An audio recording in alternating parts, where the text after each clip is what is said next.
السلام علیکم ناظرین۔ دوسری خصوصیت مچھلیوں کے استقبال کرنے کی اس سے مقصود کثرت دعا کرنے والوں کا بیان ہے۔ متعدد روایت میں یہ مضمون وارد ہوا ہے۔ بعض روایت میں ہے کہ ملائکہ اس کے لیے استغفار کرتے ہیں۔ میرے چچا جان کا ارشاد ہے کہ مچھلیوں کی خصوصیت بظاہر اس وجہ سے ہے کہ اللہ تعالیٰ جل شانہ کا ارشاد ہے ان الذین آمنوا وعملوا الصالحات سیجعل لهم الرحمن ودا۔ ترجمہ: جو لوگ ایمان لائے اور اچھے اعمال کے حق تعالیٰ شانہ ان کے لیے دنیا ہی میں محبوبیت فرما دیں گے۔ اور حدیث پاک میں ارشاد ہے جب حق تعالیٰ شانہ کسی بندے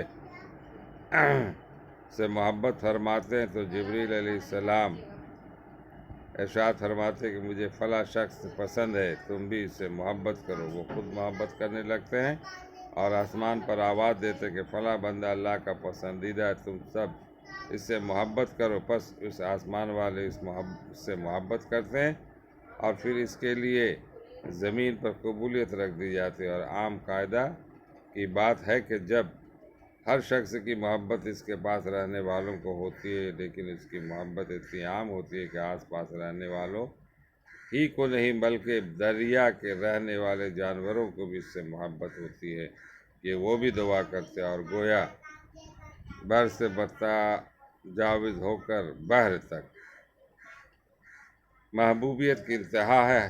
نیز جنگل کے جانوروں کا دعا کرنا بطریق اولا معلوم ہو گیا۔ تیسری خصوصیت جنت کا مزین ہونا ہے۔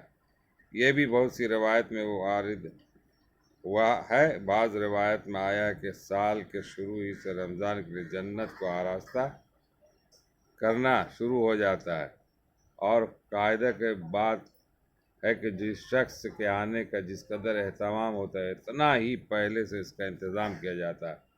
شادی کا اہتمام مہینوں سے پہلے کیا جاتا ہے۔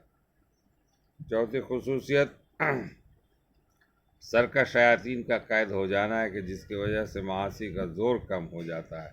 رمضان المبارک میں رحمت کے جوش اور عبادت کی کثرت کا مقتضا یہ تھا کہ شیاطین بہکانے میں بہت ہی انتھک کوشش کرتے اور پاؤں چوٹی کا زور ختم کر دیتے، اور اس وجہ سے معاصی کی کثرت اس مہینہ میں اتنی ہو جاتی ہے کہ حد سے زیادہ۔ لیکن باوجود اس کے یہ مشاہدہ ہے اور محقق ہے کہ مجموعی طور سے گناہوں میں بہت کمی ہو جاتی ہے۔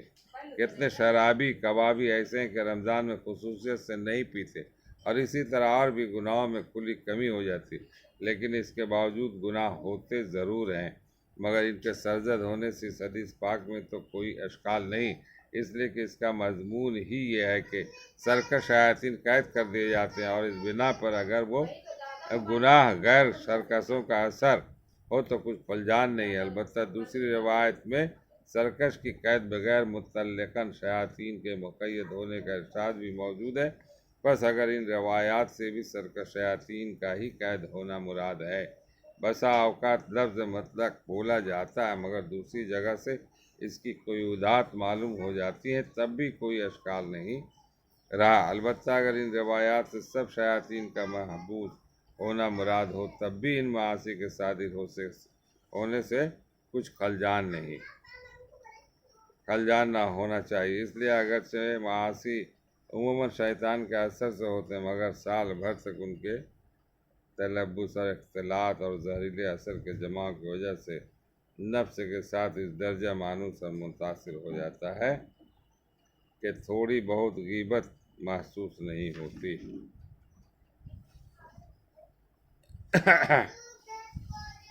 اللہ تعالی ہم لوگوں کو پڑھنے اور سننے سے زیادہ عمل کرنے کی توفیق عطا فرمائے۔ وما علینا الا البلاغ، اور اس ویڈیو کو دور تک پھیلائے۔